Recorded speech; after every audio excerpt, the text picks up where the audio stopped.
ಅಫಜಲ್ಪುರ ಪಟ್ಟಣದ ಶ್ರೀ ಸಿದ್ದಾರಾಮ್ ಪದಕಿ ಪದವಿ ಪೂರ್ವ ಹಾಗೂ ಪದವಿ ಮಹಾವಿದ್ಯಾಲಯದಲ್ಲಿ ಕಾಗಿನೆಲೆ ಅಭಿವೃದ್ಧಿ ಪ್ರಾಧಿಕಾರ ಹಾಗೂ ಸಗರದ ಕಲಾನಿಕೇತನ ಟ್ರಸ್ಟ್ ಸಹಯೋಗದಲ್ಲಿ ಆಯೋಜಿಸಿದ ಕನ್ನಡ ಸಂತ ಕವಿ ಕನಕದಾಸರ ಕುರಿತು ಕನಕದರ್ಶನ ವಿಶೇಷ ಉಪನ್ಯಾಸ ಕಾರ್ಯಕ್ರಮ ಸಸಿಗೆ ನೀರು ಎರಸುವುದರ ಮುಖಾಂತರ ಚಾಲನೆ ನೀಡಲಾಯಿತು. ಅವ್ರನ್ನ ಕಾಣ್ತಿದ್ದೀವಿ. ಅದಕ್ಕಾಗಿ ಅವರ ಸಿದ್ಧಾಂತಗಳನ್ನು ನಮ್ಮ ಜೀವನದಲ್ಲಿ ನಾವು ಅಳವಡಿಸಿಕೊಂಡಾಗ ಮಾತ್ರ ನಮ್ಮ ಬದುಕು ಹಸನಾಗಲಿಕ್ಕೆ ಸಾಧ್ಯದ.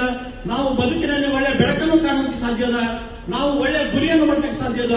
ಈ ದೇಶಕ್ಕೆ ನಾವು ಕೂಡ ಅವರ ಆದರ್ಶಗಳನ್ನು ನಮ್ಮ ಜೀವನದಲ್ಲಿ ಅಳವಡಿಸಿಕೊಂಡು ನಾವು ಏನಪ್ಪಾ ಅಂತಂದ್ರೆ ಅವರಿಗೆ ಈ ಸಮಾಜದ ಋಣವನ್ನು ತೀರಿಸುವುದಕ್ಕೋಸ್ಕರ, ಈ ಮಣ್ಣಿನ ಋಣವನ್ನು ತೀರಿಸುವುದಕ್ಕೋಸ್ಕರ ನಾವು ಒಳ್ಳೆಯ ಒಬ್ಬ ಆದರ್ಶ ವ್ಯಕ್ತಿ ಆಗಕ್ಕೆ ಸಾಧ್ಯತೆ ಅಂತಕ್ಕಂಥದ್ದನ್ನ ಈ ಕನಕ ದರ್ಶನದಿಂದ ನಮಗೆ ಗೊತ್ತಾಗ್ತಾ ಇದೆ.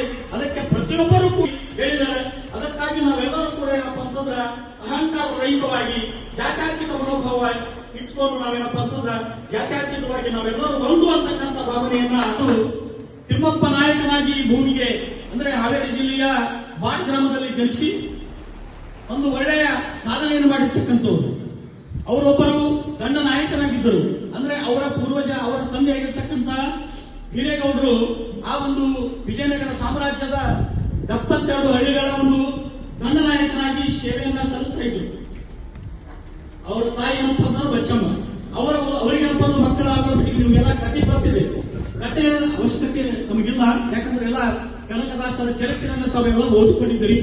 ಆದ್ರೆ ನಾವು ಇಲ್ಲಿ ತಿಳ್ಕೊಳ್ಬೇಕಾಗಿದ್ದು ಕನಕದಾಸರು ಒಂದು ಈ ಭೂಮಿಗೆ ಬಂದ ಮೇಲೆ ಈ ಒಂದು ಸಮಾಜದಲ್ಲಿ ಯಾವ ರೀತಿ ಇವ್ರ ಬಗ್ಗೆ ನಾವೇನಪ್ಪ ಅಂತಂದ್ರೆ ನಾವು ಇತಿಹಾಸದಲ್ಲಿ ಅವ್ರನ್ನ ಕಾಣ್ತಿದ್ದೀವಿ. ಅದಕ್ಕಾಗಿ ಅವರ ಸಿದ್ಧಾಂತಗಳನ್ನು ನಮ್ಮ ಜೀವನದಲ್ಲಿ ನಾವು ಅಳವಡಿಸಿಕೊಂಡಾಗ ಮಾತ್ರ ನಮ್ಮ ಬದುಕು ಹಸನಾಗಲಿಕ್ಕೆ ಸಾಧ್ಯದ. ನಾವು ಬದುಕಿನಲ್ಲಿ ಒಳ್ಳೆ ಬೆಳಕನ್ನು ಕಾಣಲಿಕ್ಕೆ ಸಾಧ್ಯದ. ನಾವು ಒಳ್ಳೆ ಗುರಿಯನ್ನು ಮಾಡಲಿಕ್ಕೆ ಸಾಧ್ಯದ.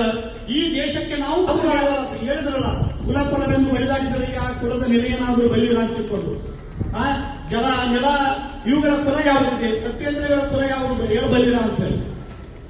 ಈಗ ನಾವು ಸೇವಿಸತಕ್ಕಂಥ ಗಾಳಿ, ಬೀಸುವ ಗಾಳಿ, ನಾವು ನಡೆದಾಡುವಂತಹ ಭೂಮಿ, ನಾವು ಕುಡಿಯುವಂತ ಜಲ, ಈ ನಾವು ನೋಡ್ತಕ್ಕಂಥ ಈ ಒಂದು ನಾವು ಈ ಸೂರ್ಯನ ಪ್ರಕಾಶ, ಇವಕ್ಕೆಲ್ಲ ಏನಪ್ಪಾ ಅಂತಂದ್ರೆ ಯಾವುದೇ ಜಾತಿ ಮತಗಳಿಲ್ಲ.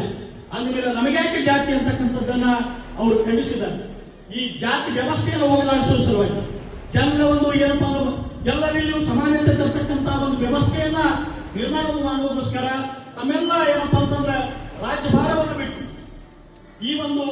ಈ ಹರಿಯ ಭಕ್ತನಾಗಿ ಶ್ರೀಕೃಷ್ಣನ ಸೇವೆಯನ್ನು ಮಾಡುವುದಕ್ಕೋಸ್ಕರ ಹರಿಯ ಸೇವೆಯನ್ನು ಮಾಡುವ ಮುಖಾಂತರ ಈ ಸಮಾಜಕ್ಕೆ ಒಂದು ಒಳ್ಳೆಯ ಎಚ್ಚರಿಕೆ ಗಂಟೆಯನ್ನು ಕೊಟ್ಟು ಸಮಾಜದಲ್ಲಿರ್ತಕ್ಕಂಥ ಮೌಢ್ಯತೆಯನ್ನ, ಜಾತಿ ವ್ಯವಸ್ಥೆಯನ್ನ ಈ ಎಲ್ಲ ಹೊಡೆದಾಡುವುದಕ್ಕೋಸ್ಕರ, ಇವೆಲ್ಲವನ್ನ ಹೊಡೆದಾಡಿಸುವುದಕ್ಕೋಸ್ಕರ ತಮ್ಮ ಪ್ರಾಣವನ್ನು ಏನಪ್ಪಾ ಅಂತಂದ್ರೆ ಈ ಭೂಮಿಗಾಗಿ, ಜನರಿಗಾಗಿ ತ್ಯಾಗ ಮಾಡಿದಾರಲ್ಲ, ಅದು ನಾವು ಯಾವತ್ತೂ ಸ್ಮರಿಸಬೇಕಾಗ್ತದೆ. ನಾವು ಯಾವತ್ತೂ ಮರೆಯಕ್ಕಾಗಲ್ಲ. ಈ ಭೂಮಿ ಇರುವವರೆಗೆ, ಈ ಸೂರ್ಯ ಇರುವವರೆಗೆ ಏನಪ್ಪಾ ಅಂತಂದ್ರೆ ಯಾವತ್ತೂ ಮರೆಯಕ್ಕಾಗಲ್ಲ. ಅದಕ್ಕಾಗಿ ನಾವೆಲ್ಲರೂ ಅವರ ಸಿದ್ಧಾಂತಗಳನ್ನ ತಿಳ್ಕೊಳ್ಬೇಕಾಗಿದೆ. ಆದ್ರೆ ಮನುಷ್ಯ ನಾವೆಲ್ಲರೂ ನೋಡ್ತೀವಿ, ಎಷ್ಟೋ ಜನ ಬರ್ತಾರೆ ಹೋಗ್ತಾರೆ, ಎಷ್ಟೋ ಅಧಿಕಾರಿಗಳಾಗಿರ್ಬೋದು, ಸಾಕಷ್ಟು ಸರ್ಕಾರಗಳಾಗಿರ್ಬೋದು. ಸಂತೋಷ. ಮತ್ತು ಈ ವೇದಿಕೆ ಮೇಲೆ ಎಲ್ಲ ಗಂಡ ನಾಯಕರು ಮತ್ತು ಎಲ್ಲ ಮುಖಂಡರು ಅವರಿಗೆ ವಂದನೆ ಹೇಳಿ ನಾನು ಮಾತ್ರ ಚಾಲು ಮಾಡ್ತೀನಿ. ಮತ್ತು ಈಗ ನಮ್ಮ ಕನಕದಾಸರು ಈ ಏನು ಕೆಲಸ ಮಾಡಿದ್ರಿಂದ ಅಷ್ಟು ಈ ನಮ್ಮ 70 ಹಳ್ಳಿಗಳನ್ನ ತೊಂದು ಎಲ್ಲ ಜನರಿಗೆ ಅವಾಗಿನ ಕಾಲಕ್ಕೆ ರಾಜ ಕಾಲಕ್ಕೆ ಮಾಡ್ಬೇಕಾ ದೊಡ್ಡ ಕೆಲಸ ಅಲ್ಲ.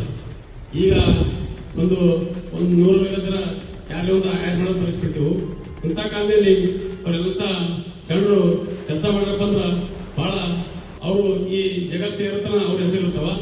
ಮತ್ತೆ ಯಾವೇ ಶರಣರಿರ್ಲಿ, ಮತ್ತೆ ಇವರು ಯಾವ ಕನಕದಾಸ, ಸಂಗೊಳ್ಳ ಮತ್ತು ಅಂಬೇಡ್ಕರ ಮತ್ತು ಬಸವಣ್ಣ ಎಲ್ಲಾ ಶರಣರು ಈ ದೇಶಕ್ಕಾಗಿ ಈ ಜನರಿಗಾಗಿ ಅವ್ರು ತ್ಯಾಗ ಮಾಡಿದ್ದು ದೊಡ್ಡ ಕೊಡುಗೆ ಅಂತ ಹೇಳಬೇಕಾಗ್ತ.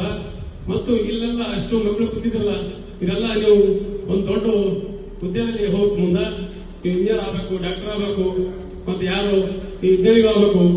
ಮತ್ತು ನೀವು ಹೆಂಗ ಎಲ್ಲ ಇಂಥ ಕಾರ್ಯಕ್ರಮ ಮಾಡೋದ್ರಿಂದ ಇಂಥ ಮಾತೆಲ್ಲರೂ ಕೇಳಿ ನೀವು ಕರೆಕ್ಟ್ ಓದ್ಬೇಕು, ಇಲ್ಲ ನೀವು ಕಾಲದಲ್ಲಿ ನಿಂದಿರ್ಬೇಕು. ಯಾಕಂದ್ರ ಬಾಬಾ ಸಾಹೇಬ್ ಅಂಬೇಡ್ಕರ್ ಇವೆಲ್ಲ ಭಾಷೆ ಒಳಗ ಮೊದಲ ಹಿಂದಿನ ಕಾಲದಲ್ಲಿ ಯಾರು ಆಸ್ತಿದ್ದು ಅವರ ಹುಟ್ಟಿದಂತ. ಮತ್ತು ಬಾಬಾ ಅಂಬೇಡ್ಕರ್ ಏನ್ ಮಾಡ್ರ ಎಲ್ಲರಿಗೆ ನ್ಯಾಯ ಕೊಡಕ ಸಂವಿಧಾನ ನಮ್ಗೆಲ್ಲ ಇಂಥ ಒಂದು 4 ಮಂದಿ ಅವಕಾಶ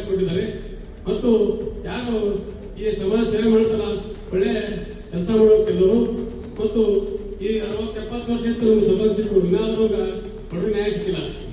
ಮತ್ತು ಈ ಯಾರ ಕೈಲಾಟು ಯಾರ ಒಂದು ಸಮಸ್ಯೆ ಮತ್ತು ಒಳ್ಳೆ ಮಾಡಿಕೊಡ್ಬೇಕು ಮಕ್ಕಳಿಗೆಲ್ಲರಿಗೆ.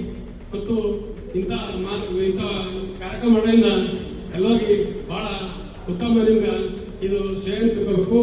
ಮತ್ತು ನೀವು ಗಟ್ಟಿದ ಈ ತಾಲೂಕಿನಲ್ಲಿ ನಾವು ಈ ಸಮಾಜ ಸೇವೆ ಮಾಡಕ್ಕೆ ನಾನು ಇಂಥ ಕಾರ್ಯಕ್ರಮದಲ್ಲಿ ಬೇಕು ಕೊಟ್ಟಿದ್ದೆವು. ಮತ್ತು ಈ ತಾಲೂಕಿನಲ್ಲಿ ಏನು ಮಾಡಬೇಕು ಅಂತ ಇರೋಲ್ಲ. ಮತ್ತು ಯಾವ ಮನುಷ್ಯ ಒಂದು ದಟ್ಟವಾಗಿ ದಾರಿ ಇರ್ತಾನ ಅವ್ರಿಗೆ ಒಳ್ಳೆ ಕೆಲಸ ಆಗ್ತದ. ಅದಕ್ಕೆ ನೀವು ಹುಡುಗರು ಈ ಡಾಕ್ಟರ್ ಆಗಿ ಆಗಬೇಕು. ನಾನು ನನ್ನ ಮಗನಿಗೆ ಒಬ್ಬರಿಗೆ ಡಾಕ್ಟರ್ ಓದಿಸಿದ ಆಕ್ಸಿಡೆಂಟ್ ಆಯ್ತು, ಏನು ಮಾಡಕ್ಕೆ ತಾಲೂಕು ಅಂತ ಹೇಳಿ. ಮತ್ತು ನಾನು